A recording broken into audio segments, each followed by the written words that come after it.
The first thing you notice about Colton Reeves is his shoes. They're a mirror-shine black, so pristine they've likely never touched actual pavement. They click with a sterile, authoritative sound on the polished concrete of the Novalite executive floor. I noticed them because I was staring at the floor, trying to keep my breathing even, trying to anchor myself in the middle of the storm I knew was coming. The email had arrived at 9:05 a.m. "Quick chat," the subject line read. In the sterile, bloodless dialect of the new corporate regime, quick chat is the opposite of quick, and it is never just a chat. It is the polite, sanitized wind-up before the axe falls. I didn't hurry. I finished deploying a minor kernel patch. I answered 2 urgent pings from the federal compliance team. And then, at 9:20, I began the long walk down the hallway I had designed, past the legacy wall, a timeline of company achievements. My eyes caught on a photograph from 2009. 4 of us, huddled around a single server rack in a garage that smelled of damp concrete and ambition. Our founder, Graham Lark, had his arm around me, holding up a cheap beer, his eyes bright with the kind of brilliant mania that builds empires. I remembered his exact words that night, after we'd finally stabilized the core architecture. "Alina, this is our baby. When we get that Series A, we sign the IP transfer. We do it right." We got the Series A, then the B, then the C. Graham was still here, relegated to a Chief Innovation Officer role, which meant he had a beautiful office and no real power. The IP transfer never got signed. It was always next quarter, always after the next funding round, always lost in the beautiful, chaotic shuffle of explosive growth.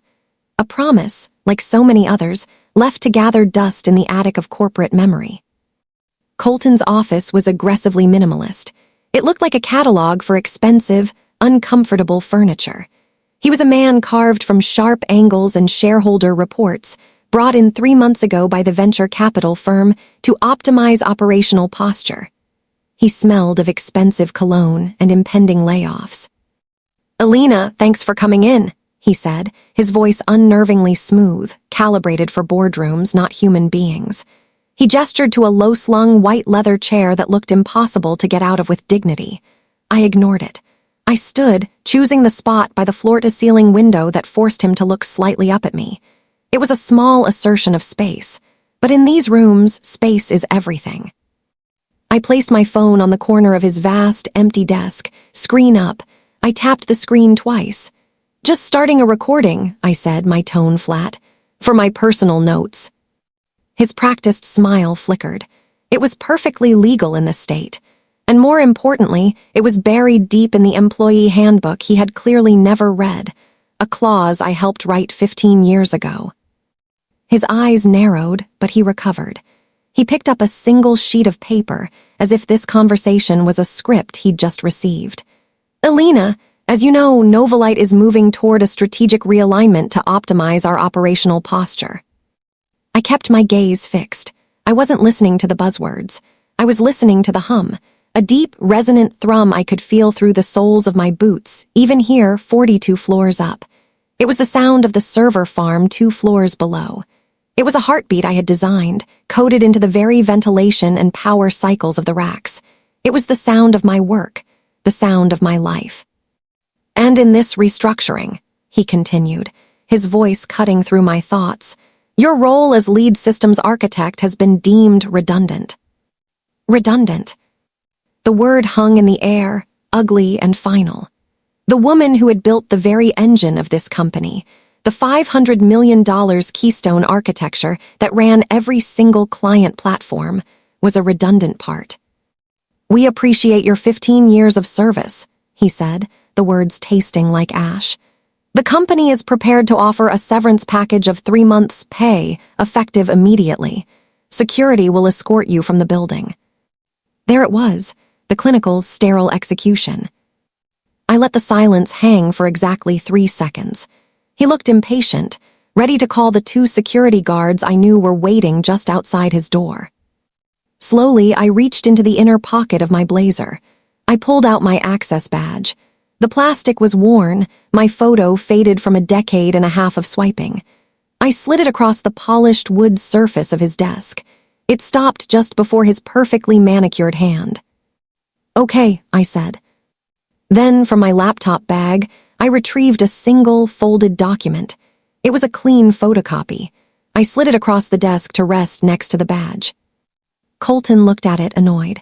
"What is this? Your exit paperwork is with HR."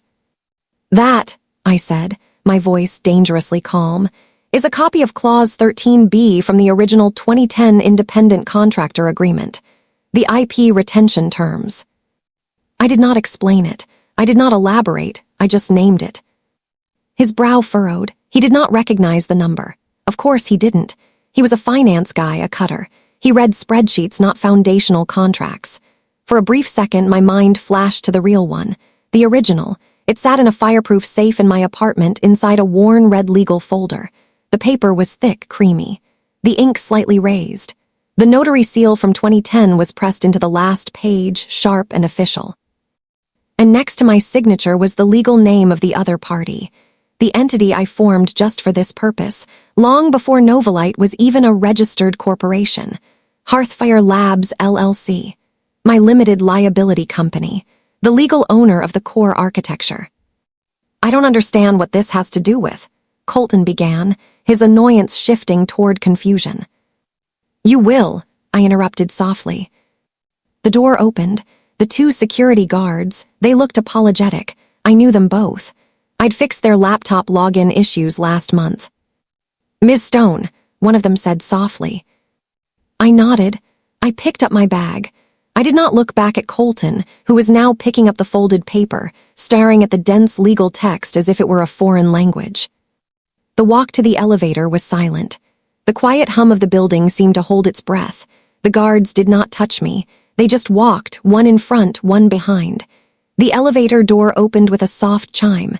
As I stepped in, I turned. I looked past the guards, down the hall to the glass office. Colton was visible, standing, staring at the paper. I pressed the button for the lobby. Just before the doors slid shut, I looked at the senior guard. "Good luck," I said. It was not sarcasm. It was not malice. It was a simple, factual statement, a storm warning. When I stepped out onto the street, the city air felt different. It was colder. The sky had opened up, and a cold, driving rain began to plaster the pavement. I pulled up the collar of my blazer, but I did not run for cover. I just stood there, letting the cold water hit my face. It felt clean. It felt like a reset. I felt a strange, profound calm, the kind of calm you feel in the dead center of a hurricane. In my mind, a clock was ticking, a digital display, sharp and precise, counting down. The system I built, the Keystone architecture, was required by federal law to perform a license validation check every 30 days. An automated audit heartbeat. It pinged the registered owner for a valid cryptographic signature. For 15 years, that signature had been provided, cached, and renewed by my active administrative credentials. Credentials that were just revoked at approximately 9:27 a.m. The next automated cycle was scheduled to run, as it always did, at exactly 11:00 a.m. The trap wasn't something I was about to set. The trap had been built into the foundation 15 years ago. Colton Reeves hadn't just fired an employee. He had just deactivated the only key that kept the entire world from locking down. And he had no idea. The rain-streaked window of the cafe turned the bustling city into an impressionist painting, a blur of muted colors and smeared light. I sat at a small table in the back, a single cup of black coffee growing cold in front of me. My laptop was closed. I didn't need to watch the code execute. I could feel it in my bones, a deep, resonant shift in the digital fabric of a world I had woven. I only needed to watch the clock on the old microwave behind the counter. Its green digital numbers a countdown to a corporate extinction event. The system's heartbeat, a function I'd poetically named the sentry, would be stirring in its digital slumber. It was a simple, elegant, and brutally effective piece of code. Every 30 days, like clockwork, it asked one question of the universe. Is the license from Hearthfire Labs LLC still valid? For 15 years, my active administrative credentials had whispered back a silent, cryptographic yes. It was a handshake between old friends, a ritual that kept the gears of a $500 million machine turning smoothly. Today, for the first time, it would hear nothing but digital silence. The handshake would fail. The microwave clock flickered. The 9 became a 0. Miles away in the cold, climate-controlled heart of the Novalite server farm, the sentry executed its query. It reached for the primary administrative token, the one bound to my identity. Invalid. It tried the secondary, then the tertiary fail-safe. Invalid. Invalid. Deep in the immutable system logs, a new, terrifying entry was carved in unchangeable code. Priority critical, owner signature mismatch. License state, suspended. The system, my beautiful, logical child, did not crash. Crashing is messy, unpredictable, and undignified. I am not messy.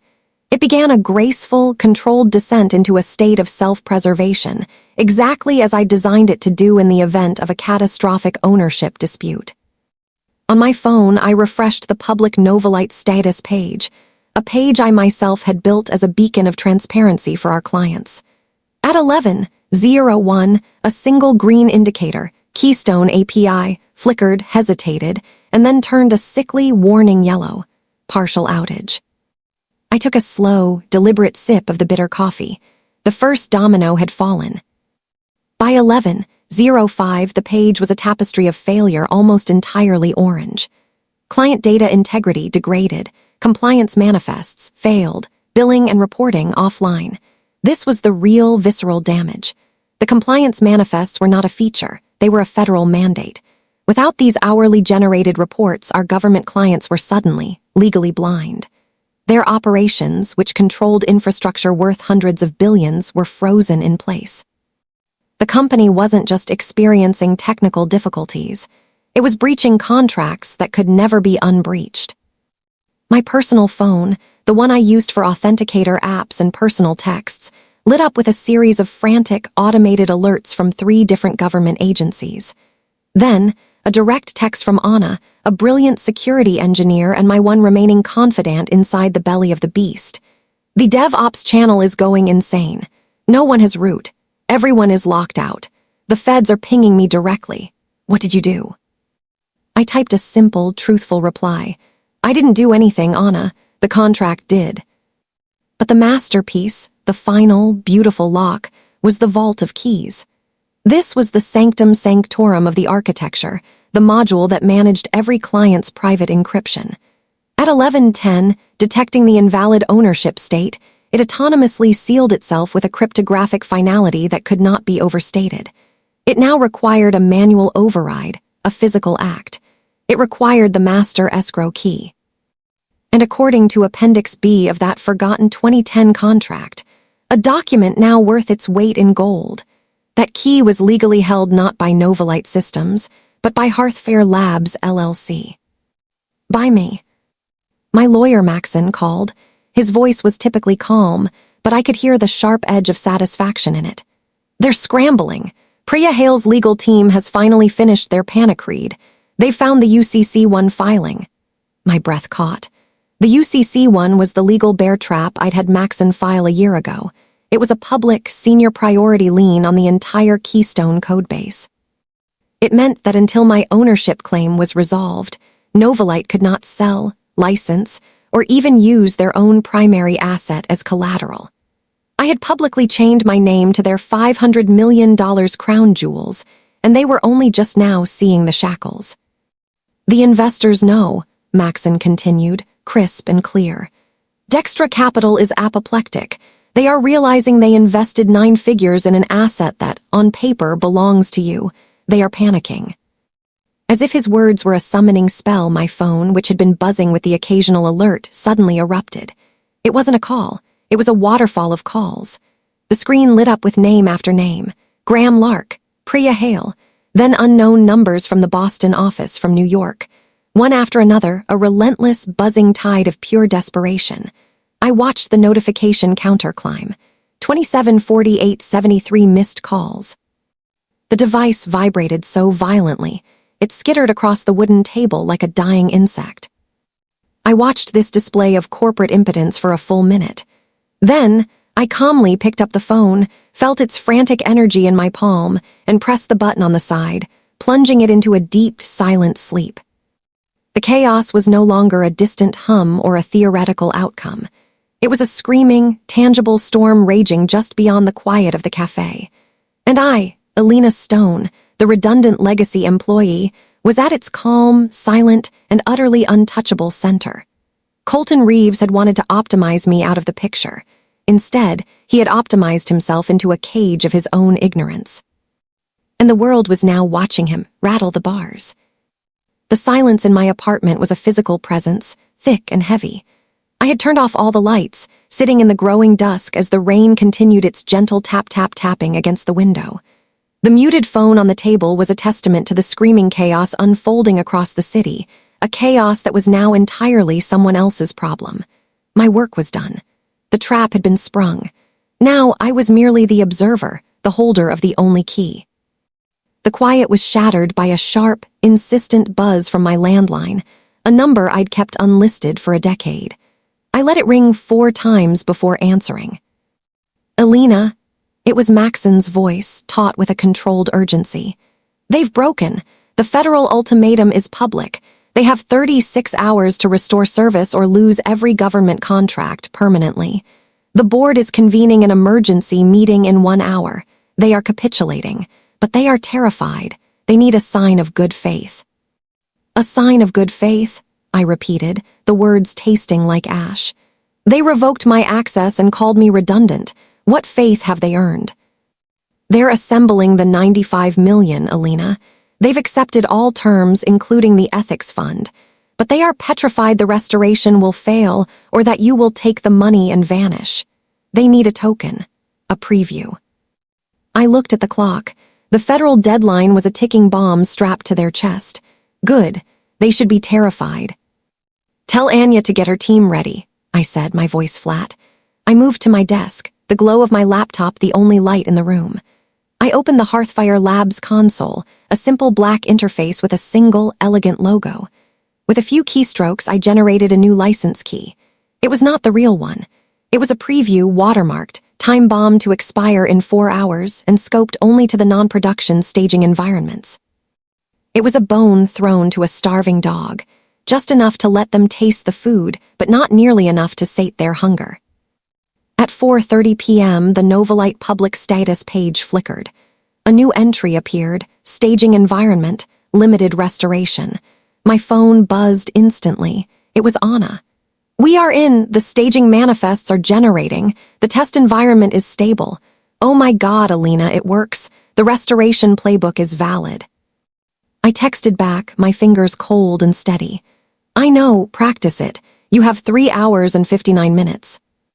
I had given them their sign of good faith, but I had also just proven, beyond any doubt, that I was the only one who could turn the lights back on. The board's last shred of leverage had just evaporated. The emergency board meeting was a virtual gallows. Maxon and I joined with our video feeds on. We were no longer disembodied voices, we were judges. I had made sure my background was plain, my expression neutral. In the glass conference room on the 42nd floor, the board was assembled. They looked haggard, their faces etched with a mixture of fury and fear. Sloan, the lead partner from Dextra Capital, sat at the head of the table. Graham Lark looked like a ghost. Priya Hale had dark circles under her eyes. And Colton was there, but he was diminished, his suit rumpled, his face a blotchy, toxic red. Sloan did not waste time. "This meeting is convened. Mr. Boyd, Ms. Stone, we have your terms, the floor is yours." Maxon's voice was a cold, precise instrument. "My client, Hearthfire Labs, LLC, as the sole proprietor of the Keystone architecture, will issue an emergency license contingent on the immediate acceptance of the following non-negotiable terms." He listed them, each one a nail in the coffin of the old regime. The $95 million payment, the 9% royalty, my board seat with absolute technical veto power, the public apology, the $5 million ethics fund, and the appointment of Anna Brooks as interim CTO. Colton lunged into his microphone, his voice cracking. "This is blackmail. I will not be pushed out of my own company by a disgruntled employee." It was then that Priya Hale, the general counsel, delivered the killing blow. She placed a single memo on the table. Mr. Reeve, the board has been provided with a new document. It is an internal memo from my office to yours, dated 3 weeks ago. It warned you that a routine audit had discovered a critical, unfiled IP agreement from 2010. It flagged the Keystone license as a high-priority risk requiring immediate executive review. She paused, letting the silence swell. We received no response. What we found in the system logs is that 2 weeks ago, a directive was issued from your workstation to manually suppress the system's automated license warnings. 1 week later, Ms. Stone was terminated. The board stared, the implications clicking into place. This was not an accident. It was willful, catastrophic negligence. He was warned, and he buried the warning. Sloan looked at Colton with pure, undiluted contempt. She did not speak to him again. She turned to me. Ms. Stone, assuming we agree to your terms, all of them, what is the path to restoration? It is not a technical problem, I said, my voice calm and clear. It is a contractual one. The moment the fully executed license agreement is received and my bank confirms the wire transfer, I will release the new signature. The Keystone service will validate it. All operations will return to normal in under 90 seconds. The vote was swift, brutal, and unanimous. They were cornered by the court, their investors, and the federal government. Colton Reeves was suspended on the spot, his access revoked. The surrender was complete. At 12:00 p.m. the next day, the finalized document hit my inbox. I moved the cursor, the digital representation of my name flowing onto the signature line. Elena Stone, CEO, Hearthfire Labs LLC. I clicked finish. The act was instantaneous. The signature was a digital trigger, the wire transfer initiated. And in the Novalite office, Colton Reeves, being marched out by security, made one last pathetic lunge for authority. He slammed his access badge against the turnstile reader, a harsh, flat beep. The reader flashed a solid, unforgiving red. He stared at it, confused, jamming the card again. Beep. Red. The guard looked at him, his expression bored. Your access has been revoked, sir. Please keep moving. The red light reflected on his stunned, defeated face. The system he tried to command, then violate, then destroy, had rendered its final judgment. He was an outsider. He was obsolete. In my apartment, I opened the Hearthfire console. I typed the command, release license. I hit enter. Across the world, the Keystone architecture received its new, valid signature. The self-preservation locks dissolved. On the public status page, the sea of orange and red warnings vanished, replaced by a clean, vertical line of green. Operational, operational, operational. My phone rang. It was Graham. His voice was quiet, exhausted.